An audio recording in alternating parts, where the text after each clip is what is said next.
Do not quench the spirit. Do not despise prophecies. Test all things. Hold fast what is true. Abstain from every form of evil. Now may Yah of peace himself sanctify you completely, and may your whole spirit, soul, and body be preserved, blameless, at the coming of our Adonai, Yeshua HaMashiach. Here we go again. It's time to start off the pagan holidays with all the festive feasts that kick off the pagan holiday season. And yes, I'm talking about Thanksgiving. I bet you never thought there was an issue with this feast, did you? I really think we need to examine this one and see if it's something a follower of Yeshua would take part in. I will provide the evidence and the scripture, but it's between you and the Father as to if you should or should not take part in the holidays of a pagan nation. Now, there are several different accounts of what really happened back then, and as to why Thanksgiving became a holiday.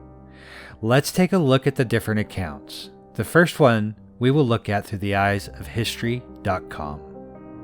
Thanksgiving Day is a national holiday in the United States, and Thanksgiving 2020 occurs on Thursday, November 26. In 1621, the Plymouth colonists and Wampanoag Native Americans shared an autumn harvest feast that is acknowledged today as one of the first Thanksgiving celebrations in the colonies. For more than 2 centuries, days of Thanksgiving were celebrated by individual colonies and states. It wasn't until 1863, in the midst of the Civil War, that President Abraham Lincoln proclaimed a national Thanksgiving Day to be held each November. But is there a darker side? According to Good Housekeeping, as children, many of us probably learned the sanitized version of the first Thanksgiving story, but it wasn't all peace, love, and pass the gravy. While it's true that the settlers at Plymouth and their allies from the Wampanoag tribe gathered in 1621 for an epic 3-day feast to celebrate the settlers' first successful harvest, that's far from the end of the tale. In kindergarten and beyond, we learned that English religion's exiles began establishing civilization in the New World, winning over the local tribes and overtures of friendship, who then taught them how to grow crops and sustain their burgeoning society from that day forward. The real story is a lot more complicated and a lot less kid-friendly. The fact is, the peace that brought the Wampanoag and the settlers together at the table wasn't as solid as we would like to believe. A lot of bloodshed took place, both before and after the feast. Today, many Native Americans and others mark Thanksgiving as a solemn day of remembrance instead of a celebration. The rest of the details on what went down after the plates were cleared in Plymouth, Massachusetts, can be found in the link in the description. I will admit, Thanksgiving dinner was one of my favorite dinners of the year, but I had no idea I was transgressing the laws of Yahweh by participating in an idolatrous pagan tradition. Also, let's not forget that as a follower of Yeshua, you already had a harvest celebration, which comes before this pagan day anyways. Another reason to stay away from this celebration would be the fact that when you really dig in, you will find that there are many other stories about what went on, so we really don't know if we have all of the true facts about this day, and we all know who the author of confusion is. But think about this. How would you feel about being a part of a holiday that even the Muslims, the Catholics, the Mormons, the agnostics, the atheists, and even the Satanists all celebrate, and it has nothing to do with Yahweh? Are we not supposed to give thanks to the Father in heaven all of the time, and not just on a certain day? Do not fall away from the straight and narrow. But some may still argue this is not a religious holiday, nor does it have any pagan symbolism. Therefore, there would not be any backlash of celebrating this day. Let's take a look at this aspect. Does Thanksgiving have pagan symbolism? Because if it does, then it's just a holiday that is no better than Easter or Christmas. It is a mixture of pagan and paganism, turned into a feast for all. That in itself should be a red flag. Yeshua taught us to follow him, and if he is not of this world, and we follow him, then we are not of this world. So if the world is celebrating this thing, then we should not be, for we are part of his kingdom, not of this world. I have seen other ministries out there state that Thanksgiving was okay to celebrate, as there is not any deep-rooted paganism in it, or that the day is to give thanks to Yah in hope that others who are not of Yah get closer to Yah. Show me in the Bible where Yah doesn't mind mixing pagan holidays with Yah. Here's the connection. I am sure everyone has seen the Cornucopia. This has been a major symbol of Thanksgiving for a very long time, a lot longer than the U.S. holiday. What most don't know are its roots. The Cornucopia became the attribute of several Greek and Roman deities, particularly those associated with the harvest, prosperity, or spiritual abundance, such as personifications of Earth, Gaia, or Terra, the child Plutos, of riches, and son of the grain goddess Demeter, the nymph Maya, and Fortuna, the goddess of luck, who had the power to grant prosperity. How long are you going to continue the ways of the pagan? People say, I do it in the name of Jesus. I tell you that unless you keep his commandments in faith, you are powerless to use his name. For the scriptures make it abundantly clear that if you love him, you will keep his commandments. John 14:15. If ye love me, you keep my commandments. Revelation 14:12. Here's the patience of the saints. Here are they that keep the commandments of Yah and faith of Yeshua. And on the last page of the Bible, Revelation 22:14. Blessed are they that do his commandments, that they may have a right to the tree of life and may enter through the gates into the city. Have you thought about this? Look at all the traditions that are kicked off because of this single holiday. You have the Macy's Day Thanksgiving Parade, which brings in the Satan Claus. You have Black Friday, which inspires so many to go shopping for that other great pagan holiday, Christmas. You have major football competitions, which ensnare many to be glued to that black box called a television to be programmed on the latest propaganda. Exodus 23:24.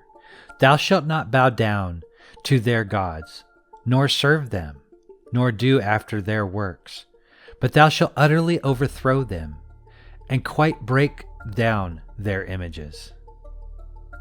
Deuteronomy 12:29-32.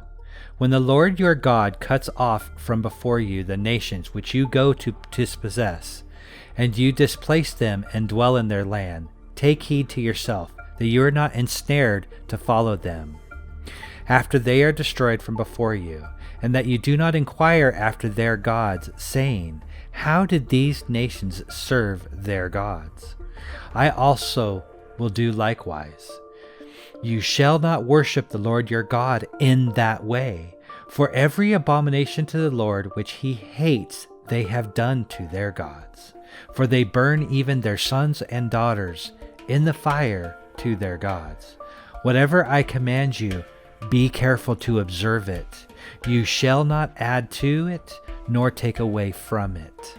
Now I am sure there will be others out there that say, but you are not being very patriotic. You need to back this truck up right now. Well, let's take a look at this patriotic thing that we're supposed to have. Yahweh told us not to mix pagan ways with his ways, as it's an abomination to him. So, what's so bad about the nation we live in?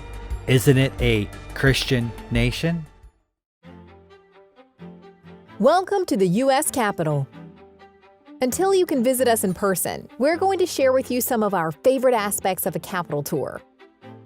Since 1800, Congress has met here in Washington, D.C. to represent the people and make laws. Both the U.S. House of Representatives and the U.S. Senate share the building. We have a lot of statues in the Capitol. The crypt in particular has one statue from each of the 13 original colonies. This is a statue of Roger Sherman from Connecticut. Along with Oliver Ellsworth, Roger Sherman is the author of the Great Compromise, which is the part of the Constitution that laid out the ways in which Congress represents the people. The Rotunda is the ceremonial center of the Capitol. Over the years, we've used this room to share our history, unveil new art, honor those who've made significant contributions, and to say goodbye to national leaders and citizens who have served our country. During the Civil War, we even used this room as a hospital for wounded soldiers. The room is decorated with art. Above us, in the eye of the rotunda, is the Apotheosis of Washington. It is a fresco, which means that it was painted onto the ceiling over wet plaster. The entire painting is huge, 4,664 square feet. The artist, Constantino Brumidi, had to climb 180 feet up inside the dome to paint it. The word apotheosis means that you've reached the highest height, and in the middle of the painting is George Washington surrounded by women, 13 of which represent the 13 original colonies. Also in the painting are scenes representing 6 different themes: war, science, marine, commerce, mechanics, and agriculture, symbolized by Roman gods and goddesses. Much of the artwork in the Capitol reflects the history of the country. The Capitol is unlike any other place you will visit. It's the center of American government, but it's also a witness to history and a symbol of democracy. A place where we tell the stories of what it means to be a citizen of the United States, in the building where the people are represented by Congress. Whether you like it or not, this nation is not a Christian nation, nor is it a nation that follows the laws of Yahweh. They have so many laws that a person can't even count the number of laws there are. I will post a link about this in the description. Did you see all of the little gods on display all over the place? And they also have plenty of Roman gods depicted on the rotunda. Yet there is not one shred of Yahweh, our Creator, the Creator of all things, shown or mentioned throughout the entire tour. Does this sound like a Christian institution? Or is it dressed as a pagan nation would be? Let's not forget the obelisk that is displayed as well in Washington, D.C., which, mind you, these obelisks are everywhere now.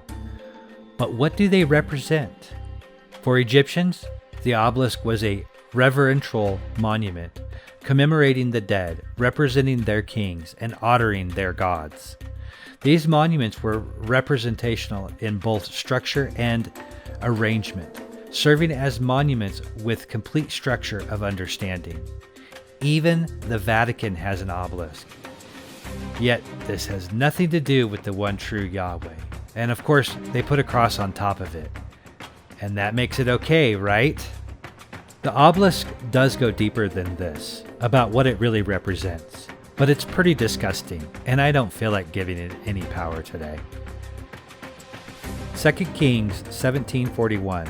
So these nations feared the Lord, and served their graven images, both their children and their children's children, as did their fathers, so they do unto this day. Here's another great example of the children of Israel mixing with pagan gods. This comes from 1 Kings 18:20-40. The famine continued for 3 years. The people were starving, but they continued to worship the false god Baal. Why doesn't Baal hear us and send rain? Maybe Baal is just a dumb idol. He doesn't have any ears. Jezebel and Ahab blamed Elijah for the famine. They sent soldiers throughout all the land and even into neighboring countries to find Elijah. Their orders were to kill him on sight. Send us Elijah. If you are hiding him, you will be killed. Ahab, are you looking for me?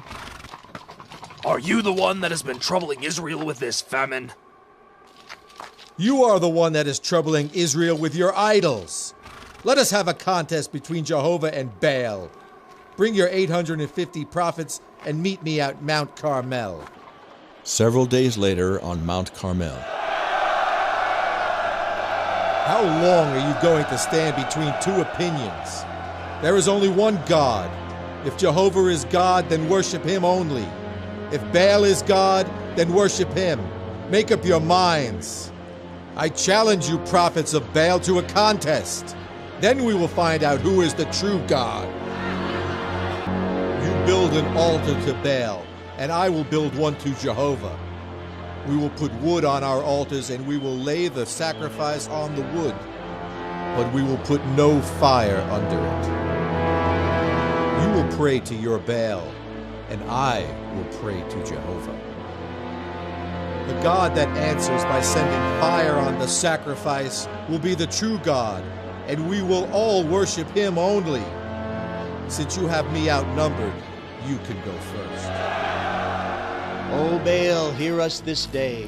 We dedicate this sacrifice to your great name. O Baal, the great and mighty! O Queen of Heaven, come and help Baal this day! If Baal is a god, then he is not paying attention to you. Maybe he is talking, or just can't hear you. Or perhaps he is on a journey, or sleeping. That's it, he is asleep. And you need to shout louder so you can wake him. You dirty... You can't do any better. Let's not give up, men. Perhaps if we cut ourselves, Baal will be pleased. The prophets of Baal became desperate and began to throw themselves on the ground, cutting their flesh and screaming so Baal would hear them. Look at you. For 9 hours you have been calling on a God that does not answer. If he was a god, surely he would take this opportunity to prove it. Now it is my turn. Come near and watch closely what I do. Oh, Baal, why do you not answer? Why is he digging such a deep pit? Huh. He is just stalling, hoping it gets dark. When are you going to start praying? This is not a digging contest. Go and get 4 barrels of water and pour it on the sacrifice and the wood. Water? It won't burn if you wet it down. This prophet is crazy. He will never live to see the sun go down. It is not wet enough. Pour 4 more barrels of water on it. Has he lost his mind? Why does the king put up with it? Is anything too hard for the living God? Pour 4 more barrels of water, and you will know there is a God in Israel, and his name is not Baal. Ahab will have his head for this. Stand back. Father, move on back. Jehovah, God of Abraham, Isaac, and Israel, let it be known this day that you are the only true God, that I am your servant, and that you have turned their hearts back to yourself.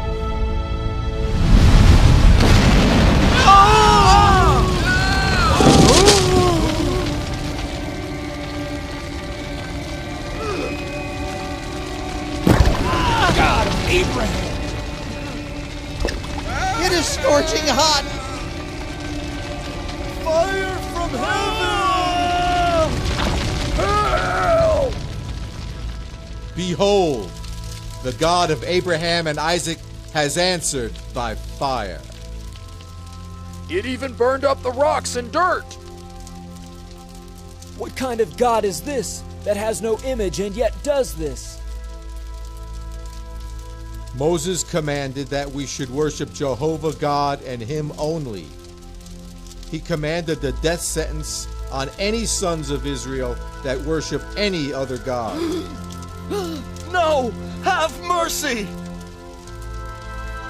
Kill them, all 850. Put them to the sword. Now. The prophets of Baal were all killed. Brothers and sisters, don't be afraid to stand up against these pagan days.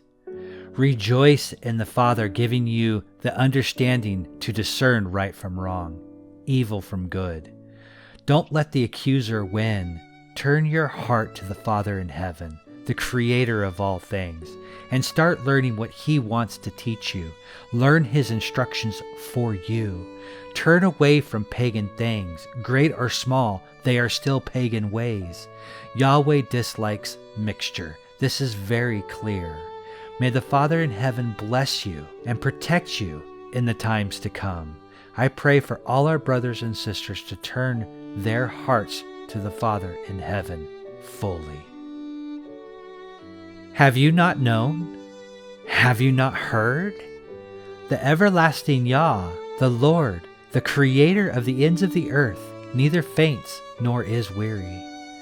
His understanding is unsearchable. He gives power to the weak, and to those who have no might, He gives strength.